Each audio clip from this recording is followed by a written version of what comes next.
29 март. Кудайдын өз уулуна болгон сүйүүсүндөй анык нерсе. Өз уулун аябастан, аны баарыбыз үчүн берген Кудай кантип бизге уулу менен кошо бардыгын бербесин. Римдиктер 8-бөлүм 32-аят. Кудай биздин башыбыздан өткөн ар бир азаптын кыйратуучу күчүн жок кылат. Сиз буга ишенишиңиз керек. Антпесе азыркы жашоонун кысымынын жана азгырыгынын астында Ыйсанын жолдоочусу катары өөрчүп өсө албайсыз. Атүгүл жашап да кете албайсыз.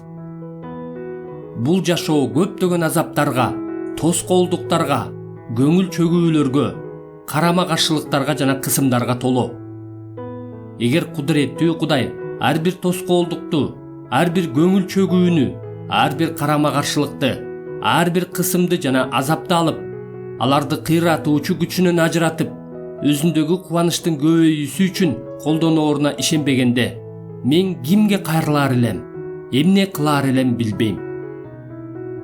Павылдын 1-Корунтуктар 3-бөлүм 21-ден 23-ке чейинки аяттагы таң калыштуу сөздөрүнө кулак салыңыз. Анткени баары силердики, Павылда, Аполлоста, Кейфада, дүйнө да, өмүр да, өлүм да, азыркы учурда, келечек да, баары силердики. Силер болсо Машаяктыкысыңар, Машаяк Кудайдыкы. Дүйнө да, өмүр да, өлүм да биздики. Муну мен мындай түшүнөм. Кудай өзүнүн тандалгандарына колдоо көрсөтүү үчүн өз кудурети менен баарын башкарат. Ошондуктан бул жашоодо биз тил алчаактыгыбызда жана кызматыбызда туш болгон нерселердин баардыгын Кудай өзүнүн күчтүү колу менен баш ийдирип, биздин ыйыкталышыбызга жана андагы кубанычыбыз түбөлүк болушуна өбөлгө түзгөндөй кылып колдонот.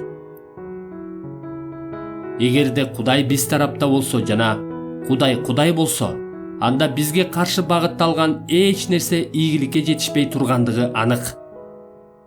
Өз уулун аябастан, аны баарыбыз үчүн берген Кудай берешендик менен бардык нерселерди, дүйнөнү да, өмүрдү да жана өзүн да сөзсүз берет.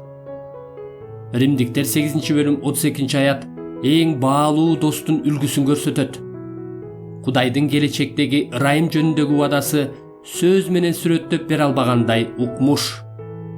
Бирок эң негизгиси анын пайдубалы. Мен муну асманга тиешелүү ой жүгүртүү деп атап койдум. Бул аятта бардык тоскоолдуктарга туруштук бере турган нерсе бар. Кудай өз уулун аяган жок.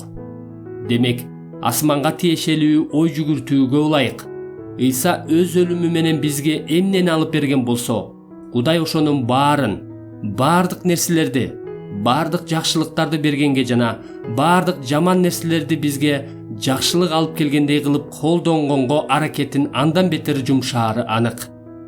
Бул нерсе анын өз уулуна болгон сүйүүсүндөй анык.